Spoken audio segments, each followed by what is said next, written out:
இறையேசுவில் அன்பார்ந்த சகோதர சகோதரிகளே, திருவிவிலியம் அறிவும் பகுதியில் இன்று திருத்தூத பவுல் எபேசிய திருச்சபைக்கு எழுதிய திருமுகத்தை பற்றி அறிந்து கொள்வோம். இதன் காலம் சுமார் கிபி 60 முதல் 63. பவுலடியார் சிறையில் இருந்த பொழுது எழுதப்பட்டதாக விவிலிய அறிஞர்கள் கூறுகின்றார்கள். எபேசில் உள்ள விசுவாசிகளுக்கு, ஆசிய மைனரில் உள்ள பிற இனத்த சபையருக்கும் இது எழுதப்பட்டதாக கூறப்படுகின்றது. புதிய ஏற்பாட்டில் உள்ள பவுலின் திருமுகங்களில் மிக முக்கியமான ஒன்றாகும். இது கிறிஸ்துவுக்குள் நாம் எப்படி வாழ வேண்டும் என்பதை விளக்குகின்றது.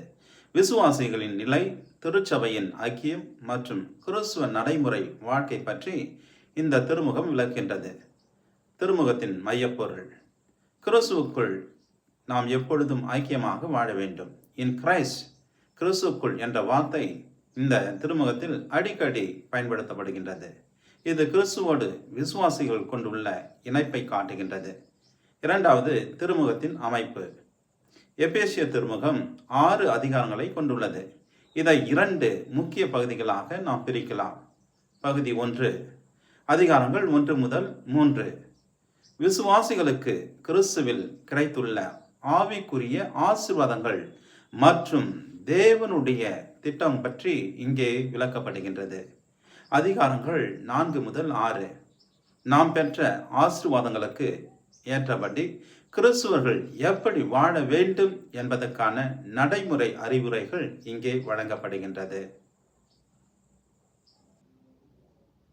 எபேசிய திருமுகத்தின் முக்கிய படிப்பினைகள். அதிகாரங்கள் 1 முதல் 2. கிறிஸ்துவுக்குள் ஆவிக்குரிய ஆசீர்வாதங்கள். உலகம் படைக்கப்படுவதற்கு முன்னரே தேவன் நம்மை கிறிஸ்துவுக்குள் தெரிந்து கொண்டார். கிறிஸ்துவின் இரத்தத்தால் நம்முடைய பாவங்கள் மன்னிக்கப்பட்டு நாம் விடுதலை பெற்றோம். தேவ கிருபையினாலும் நம்முடைய விசுவாசத்தினாலும் மீட்பு நமக்கு கிடைத்தது. இது தேவனுடைய பரிசாகும்.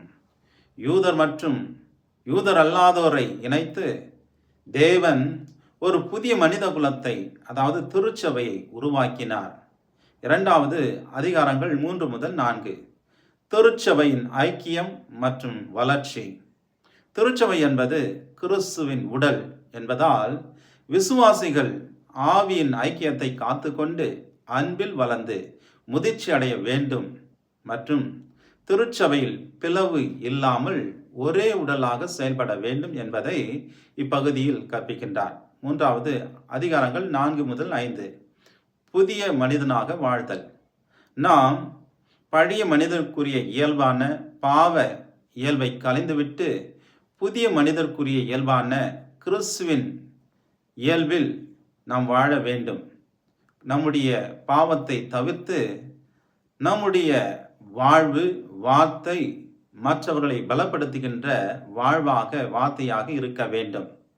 குடும்ப வாழ்க்கையில் கணவர்கள், மனைவிகள், பிள்ளைகள் மற்றும் பெற்றோர்கள் எப்படி நடந்து கொள்ள வேண்டும் என்பதற்கான வழிகாட்டுதலை இங்கே தருகின்றார். நான்காவது, அதிகாரம் 6. தேவனுடைய சர்வ வல்லமையுள்ள ஆயுதம்.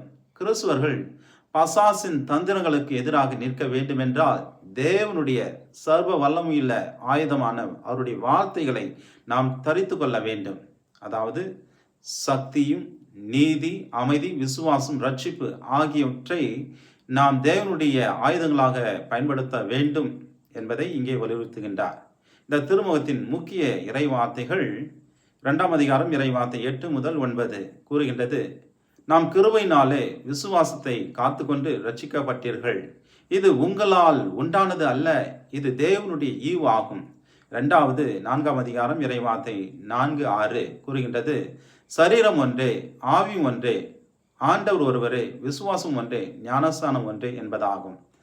3வது 6ஆம் அதிகாரம் இறைவார்த்தை 11 கூறுகின்றது: அழகின் ஏமாற்று வழிகளை எதிர்த்து நிற்கும் வலிமை பெறும்படி கடவுள் தரும் எல்லா படை கலன்களையும் அணிந்து கொள்ளுங்கள் என்பதாகும்.